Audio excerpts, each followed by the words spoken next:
frères et sœurs en Christ. Bonjour, chers auditeurs de la mission Christ Vivant MCV. Merci encore pour votre présence. Merci encore pour votre fidélité ce matin. Je rappelle le thème annuel de MCV, la croissance spirituelle dans la connaissance de notre Seigneur et Sauveur Jésus-Christ. La croissance spirituelle dans la connaissance de notre Seigneur et Sauveur Jésus-Christ. Voici le thème annuel que la mission Christ est vivant a pris. Et depuis le début de l'année 2021, nous sommes sous ce lancé. Cette lancée d'accomplir par la grâce de Dieu ce thème que nous avons choisi pour l'année 2021. Nous sommes réunis ce matin pour une session de délivrance. Nous allons faire des sessions de délivrance, des enseignements successifs. Et dans ces enseignements, le thème général de ces enseignements, c'est tout simplement des sessions de délivrance. Ce matin, nous allons voir la première partie. Ce matin, frères et sœurs en Christ, chers auditeurs, nous allons voir la première partie de cette session de délivrance. Session de délivrance, partie 1. Et le thème de cette partie 1 s'intitule Définition et fonction de la délivrance. Définition et fonction de la délivrance. Frères et sœurs en Christ, les gens souffrent. Beaucoup de gens souffrent dans le secret. Beaucoup de gens souffrent dans le secret. Beaucoup de gens sont attaqués dans le secret. Beaucoup de gens sont assaillis par les ténèbres dans le secret. Par l'apparence, ils peuvent vous montrer qu'ils sont joyeux. Par l'apparence, ils peuvent te montrer qu'ils sont heureux. Par l'apparence, ils peuvent te montrer qu'ils sont dans le bonheur. Mais dans les lieux secrets, dans l'intimité, ils vivent des choses vraiment, vraiment terribles. Ils sont attaqués de toutes parts, assaillis par les attaques démoniaques, assaillis par les esprits impurs, assaillis par les attaques de l'ennemi. Voilà pourquoi nous allons faire cette session de délivrance afin de faire comprendre au corps que nous avons besoin de la délivrance. Nous ne devons pas ignorer la délivrance, car il y a une puissance dans la délivrance. Donc, session 1 ce matin, le thème s'intitule Définition et fonction de la délivrance. Définition et fonction de la délivrance. On va voir l'étymologie du mot délivrance. On va voir l'étymologie du mot délivrance. Avant de voir l'étymologie, nous allons lire Luc chapitre 4, versets 18 à 19. Si vous avez votre stylo, votre cahier, prenez vite votre cahier ou votre stylo afin de prendre note pour la gloire de Dieu. Luc chapitre 4, versets 18 à 19. Il est écrit: L'Esprit du Seigneur est sur moi. Il m'a consacré pour donner aux pauvres une bonne nouvelle. Il m'a envoyé annoncer la libération aux captifs, la lumière aux aveugles. Il me faut conduire les opprimés vers la liberté et proclamer une année de grâce de la part du Seigneur. Que Dieu bénisse sa parole. Amen. Christ qui reprend les paroles d'Isaïe et qui déclare ceci: Il m'a envoyé annoncer la libération. Dans d'autres versions, il est écrit: Il m'a envoyé annoncer la délivrance aux captifs. Les captifs, ce sont les prisonniers des ténèbres, les prisonniers de Satan, les prisonniers des esprits familiaux, les prisonniers des esprits impurs. Il dit: la lumière aux aveugles, il me faut conduire les opprimés vers la liberté. D'autres versions disent vers la délivrance. Voilà pourquoi, frères, voilà pourquoi, sœurs, dans nos prédications, dans notre vie avec le Seigneur, nous ne devons pas ignorer ce principe qui est la délivrance. Parce que Christ lui-même, la délivrance a fait partie d'une partie intégrante de son ministère. D'où l'importance, d'où la puissance qui réside dans la délivrance. Donc, l'une des missions de Jésus-Christ sur cette terre, c'était de délivrer. L'une des dimensions de Jésus-Christ dans son ministère, c'était de délivrer, apporter la délivrance aux captifs, apporter la délivrance à ceux qui sont dominés par Satan, ceux qui sont dominés par les ténèbres, ceux qui sont dominés par les esprits impurs. Ça, c'est une partie du ministère de Jésus, la délivrance. Voilà pourquoi, chrétien, chrétienne, tu ne dois pas ignorer la délivrance. D'autres, lorsqu'ils voient la délivrance opérer, ils disent encore la même chose, encore la même chose. Et tu ignores qu'il y a une puissance dans la délivrance et que tu ignores que Jésus-Christ lui-même, une partie de son ministère, faisait partie quoi? La délivrance. La délivrance faisait partie de son ministère. Il y a une puissance dans la délivrance. Il y a une puissance dans la délivrance. Maintenant, regardons l'étymologie. Lorsque nous allons prendre Luc chapitre 4, verset 18 à 19, et nous prenons délivrance. Ce mot délivrance dans Luc chapitre 4, 18, 19 vient du grec Ephésis.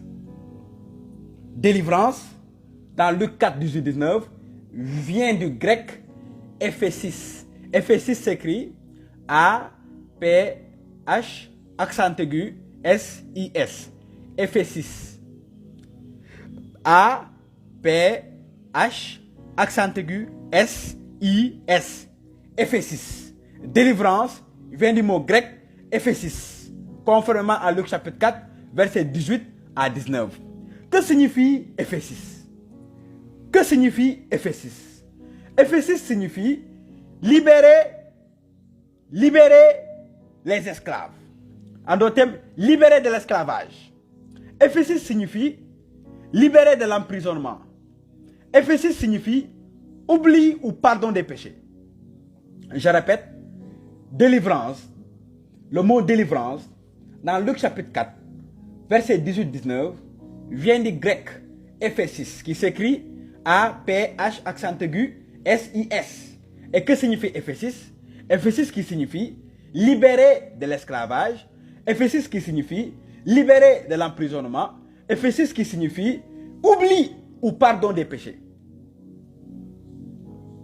Donc, libérer de l'esclavage. Jésus-Christ est venu libérer les personnes de l'esclavage. Voilà pourquoi Paul va dire dans Colossiens, il nous a sortis des ténèbres et il nous a transférés dans le royaume de son Fils, dans la lumière.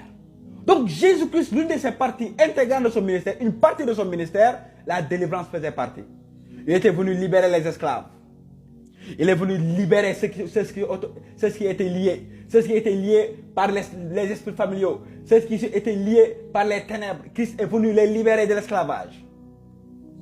Christ est venu les sortir de l'emprisonnement. Il y a des gens qui sont dans des cages spirituelles. Il y a des gens qui sont dans des cages sataniques. Au travers de la sorcellerie ou au travers de l'envoûtement. Ils sont mis dans des cages sataniques. Ils ne peuvent pas en sortir. Ils ne peuvent pas avancer. Ils ne peuvent pas reculer. Ils ne peuvent pas aller de gauche. Ils ne peuvent pas aller de droite. Pourquoi? Parce qu'ils sont prisonniers. Ils sont prisonniers. Ils sont dans des prisons spirituelles. Donc c'est très important, frère, que tu puisses entendre ça. C'est très important, que tu puisses comprendre qu'il y a une puissance dans la délivrance. N'ignore pas la délivrance. N'ignore pas la délivrance. Il y a une puissance. C'est un puissant ministère, la délivrance. Et je vais faire une parenthèse. Le diable n'aime pas ceux qui ont le ministère de délivrance. Le diable combat ceux qui ont le ministère de délivrance. Pourquoi? Il ne veut pas voir les gens être délivrés. Voilà pourquoi si le Seigneur t'a appelé dans le ministère de délivrance, il faut beaucoup faire attention. Sois en alerte. Mais cependant, il y a une bonne nouvelle. Quelle est la bonne nouvelle? Le Saint-Esprit toujours va te dire ce que l'ennemi projette contre toi. Il va te dire, voici ce que l'ennemi programme contre toi. Sois prêt pour le combat. Il va dire, voici, il va te montrer les pièges de l'ennemi pour toi. Et tu vas voir ça au travers de rêves ou visions, au travers de sa parole, au travers d'une conviction. Le Seigneur va te parler. Le Seigneur va te parler. Donc voici l'étymologie du mot délivrance. Alors maintenant dans Marc chapitre 16, verset 17, voir selon la Bible, qu'est-ce que la délivrance? La Bible, qu'est-ce que la délivrance? Marc chapitre 16, verset 17, il est écrit quoi? Voici les miracles qui accompagneront ceux qui auront cru. Je répète, Jésus lui-même qui dit de sa bouche, voici les miracles. Il dit, voici les miracles qui accompagneront ceux qui auront cru. par mon nom, ils chasseront les démons. Il dit, voici les miracles qui accompagneront ceux qui auront cru. Par mon nom, ils chasseront les démons. Donc la délivrance, c'est un miracle. Lorsqu'une personne reçoit une délivrance, il reçoit un miracle. Automatiquement, c'est un miracle. Lorsqu'une personne reçoit la délivrance, il a reçu son miracle. Donc le miracle, ce n'est pas seulement le paralytique qui marche. Donc le miracle, ce n'est pas seulement l'aveugle qui voit. Donc le miracle, ce n'est pas seulement la femme stérile qui enfante. Donc le miracle, ce n'est pas seulement le boiteux qui marche. Le miracle, c'est la délivrance. Et la délivrance en général, tu es délivré de quoi? C'est un miracle. Donc la délivrance, c'est un miracle. Soit d'une situation, soit d'un démon, soit d'un esprit impur, soit d'une domination, soit d'une oppression. C'est un miracle que tu reçois. Donc prends conscience de ça. La délivrance, c'est un miracle. Marc chapitre 16, verset 17, Christ lui-même le dit. Voici les miracles qui accompagneront ceux qui auront cru. Par mon nom, ils chasseront les démons. Ils chasseront les démons. La délivrance est un miracle. La délivrance est un miracle. Et voici ce que nous apprend Marc chapitre 16, verset 17. Annotez bien, frères et sœurs en Christ. Comme je l'ai dit, la délivrance, ce n'est pas seulement chasser les démons des corps. Actuellement, dans le corps de Christ, nous pensons simplement, lorsqu'on parle de délivrance, on parle de chasser les démons. Non, la délivrance ne se limite pas là-bas. La délivrance ne se limite pas seulement à chasser les démons des corps. La délivrance, c'est une personne qui était malade, qui reçoit une guérison. C'est une délivrance. La délivrance, c'est une personne qui avait besoin de percer, qui l'a reçu. C'est une délivrance. La délivrance, c'était quelqu'un qui était pauvre, le Seigneur l'enrichit. C'est la délivrance. La délivrance, c'était quelqu'un qui était malheureux, le Seigneur lui accorde la joie. C'est la délivrance. Donc la délivrance, ce n'est pas seulement chasser les démons des corps. La délivrance est généralisée. Parce que la guérison, c'est une délivrance. L'impactation, c'est une délivrance. Recevoir la joie, c'est une délivrance. Recevoir la vie, c'est une délivrance. Avoir la réussite, c'est une délivrance. Avoir la percée, c'est une délivrance. Avoir la guérison, c'est une délivrance. Donc ça ne se limite pas seulement à chasser les démons.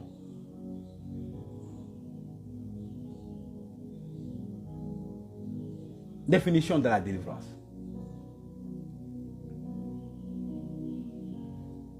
Maintenant, la question qu'on va se poser, frères et sœurs en Christ. Quelle est la délivrance qu'on a reçue de Jésus-Christ?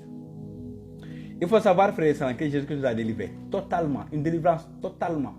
Une délivrance totale et irrévocable. Maintenant, la question qu'on va se poser au point 2. Quelle est la délivrance que l'on a reçue de Christ? Quelle est la délivrance que tu as reçue de Jésus-Christ? Tu n'as pas vu Jésus-Christ physiquement, c'est vrai, on sait. Mais Jésus-Christ t'a accordé une délivrance. Jésus-Christ t'a donné une délivrance, même s'il ne t'a pas touché. Il t'a accordé une délivrance. Mais quelle est cette délivrance qu'on a reçue de lui? En Jésus-Christ, frères et sœurs, notez très bien. En Jésus-Christ, nous avons été délivrés du péché et de la mort par la foi. Je répète, quelle est la délivrance que nous avons reçue de Jésus-Christ? Premier point, Jésus-Christ nous a délivrés du péché. Ça, c'est le premier point. Il nous a délivrés du péché. Deuxième point, Jésus-Christ nous a délivrés de la mort. Voici la délivrance que nous avons reçue de lui. Il nous a délivrés du péché, il nous a délivrés de la mort. Voilà pourquoi l'apôtre Paul va dire, ô mort, où est ton aiguillon? Ô mort, où est ta puissance? Ô mort, où est ton aiguillon? Pourquoi? Parce que Jésus-Christ nous a délivrés de ce péché. Parce que Jésus-Christ nous a délivrés de cette mort. Romains chapitre 11, verset 26-27.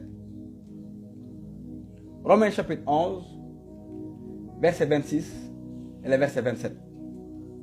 Nous allons voir la liberté que nous avons reçue de Christ au travers de la foi, liberté par rapport au péché. Romains chapitre 11, verset 26-27, il est écrit.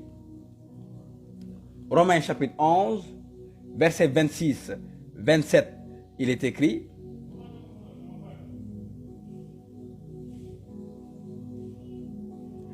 Et ainsi tout Israël sera sauvé.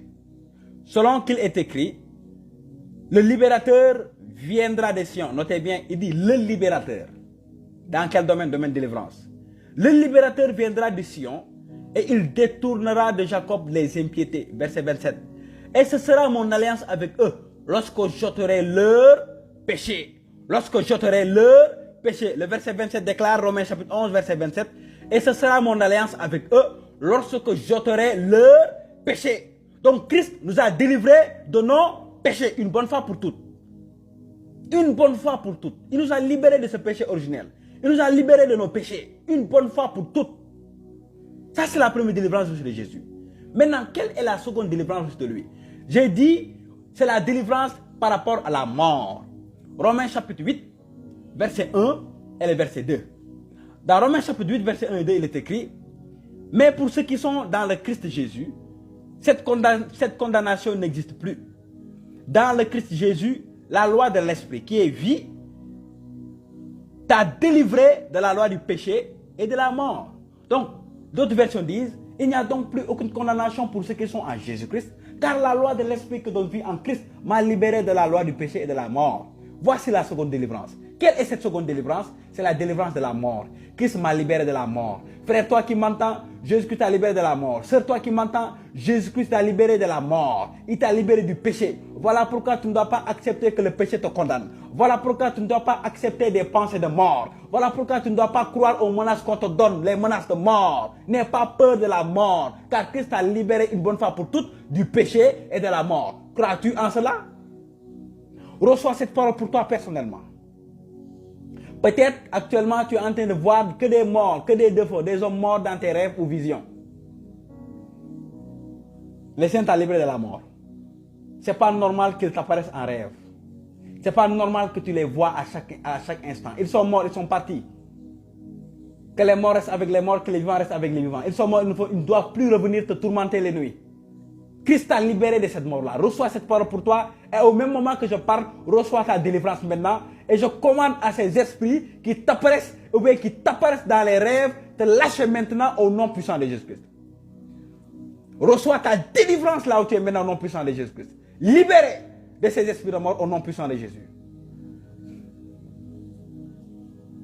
Donc, frères et sœurs en Christ, quelle est la délivrance que nous avons reçue de Jésus? Premièrement, nous avons reçu la délivrance de Jésus-Christ par rapport à Jésus, délivrance par rapport au péché. Premier point. Deuxième point, délivrance par rapport à la mort.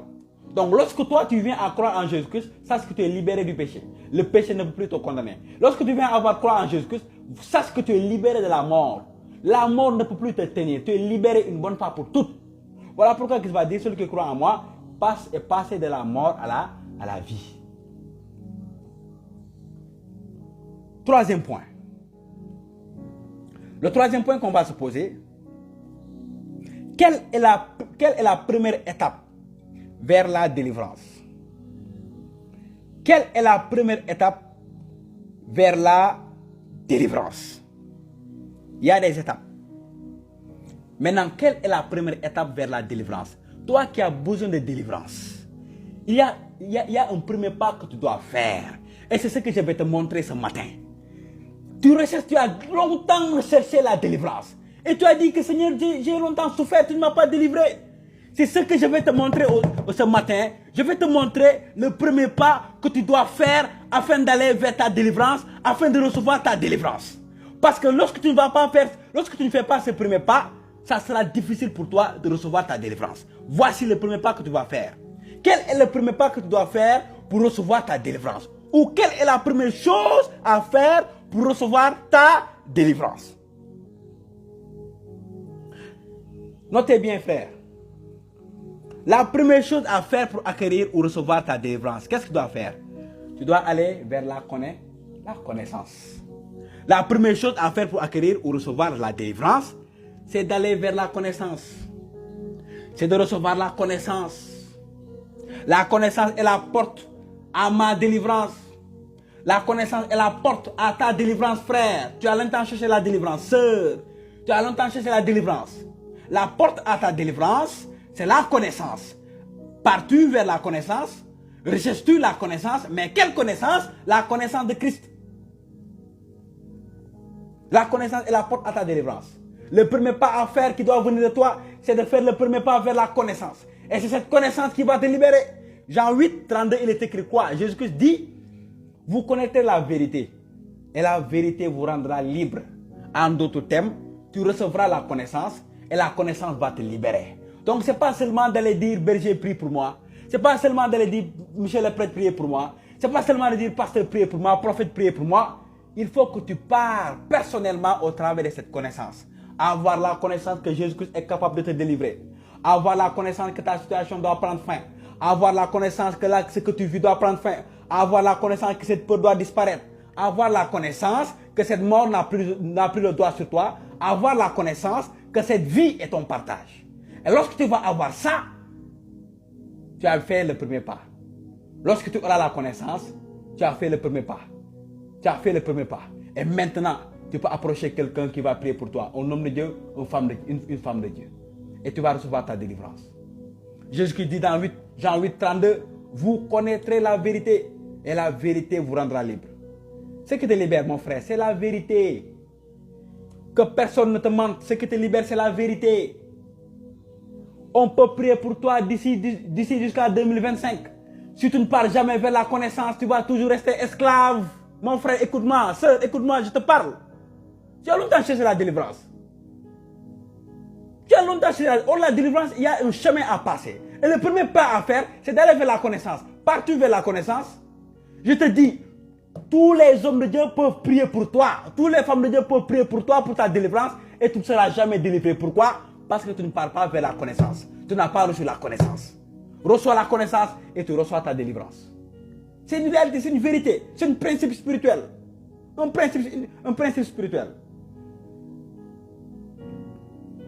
Donc cela nous apprend quoi? Chaque connaissance reçue est une délivrance reçue. C'est la réalité, hein? Chaque connaissance que tu reçois, mon frère, ma soeur, chaque connaissance que tu reçois, c'est une délivrance reçue. Nous avons tous besoin de délivrance. Même moi qui vous parle, moi qui vous prêche, moi qui vous partage, j'ai besoin de délivrance. J'ai besoin d'être délivré de l'ignorance. Parce qu'il y a des choses que j'ignore.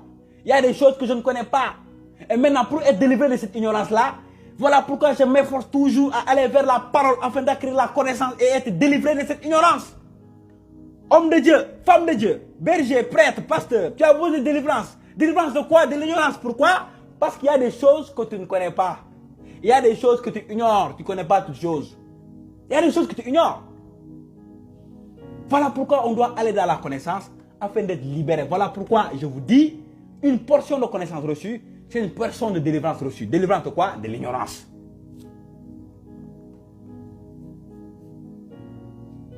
Chaque portion de connaissance est accompagnée d'une portion de délivrance. Je répète. Chaque portion de connaissance est accompagnée d'une portion de délivrance. Alléluia. Chaque portion de connaissance que tu reçois en même temps une portion de délivrance. Tu es délivré sans le savoir. Tu es délivré sans le savoir. Tu vas dire, j'ai l'habitude de mentir, mais je sens que lorsque je suis dans la parole, je ne pense même pas à mentir.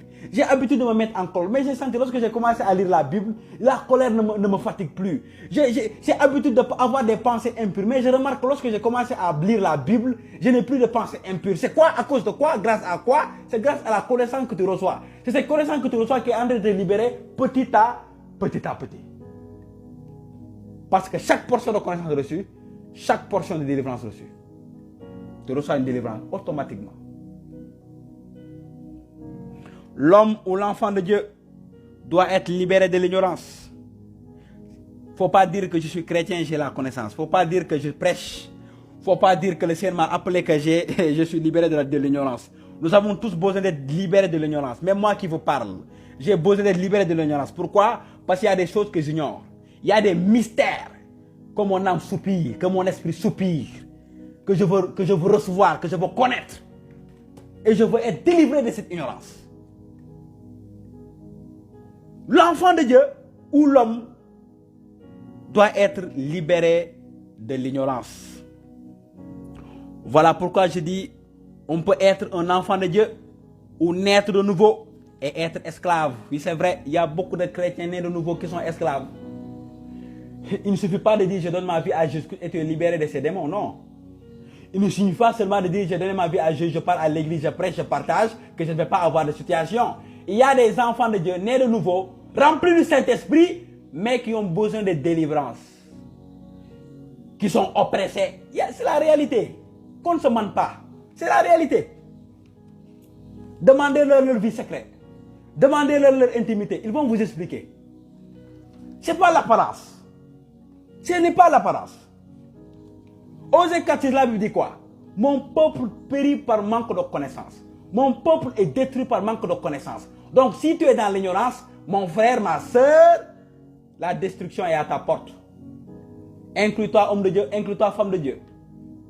Inclus-toi chrétien, inclus-toi chrétienne. Lorsque tu demandes dans l'ignorance, sache que la destruction est à ta porte. Voilà pourquoi cherche, sonde les Écritures, cherche à connaître, à être libéré de cette ignorance. Donc le premier pas à faire pour recevoir sa délivrance, c'est d'aller vers la connaissance. C'est de recevoir la connaissance. Mon frère, va vers la connaissance. Ma soeur, va vers la connaissance. Et tu vas voir la main de Dieu sur toi qui va venir te libérer.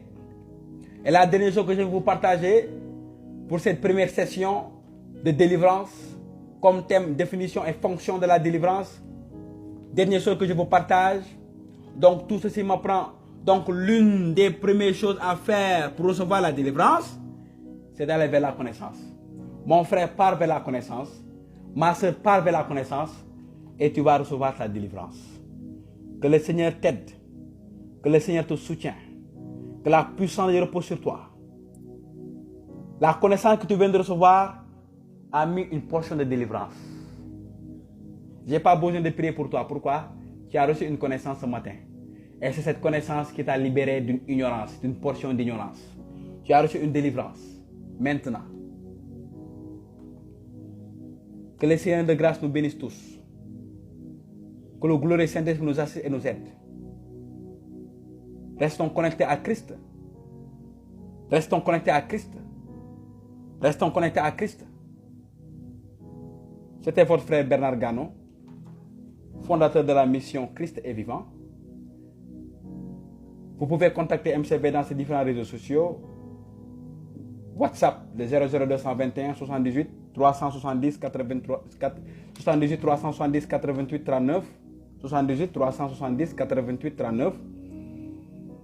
Et vous pouvez aussi voir nos différents comptes réseaux sociaux, Facebook, YouTube, WhatsApp, Instagram. Vous allez noter tout simplement Mission Christ est vivant et vous allez voir nos différentes pages. Que le Seigneur de grâce nous bénisse tous. C'était la première partie de la session de délivrance. Et dans les sessions qui vont suivre, nous allons aller dans des domaines. Nous allons aller dans le vif du sujet. Demeurez bénis au nom puissant de Jésus. Amen.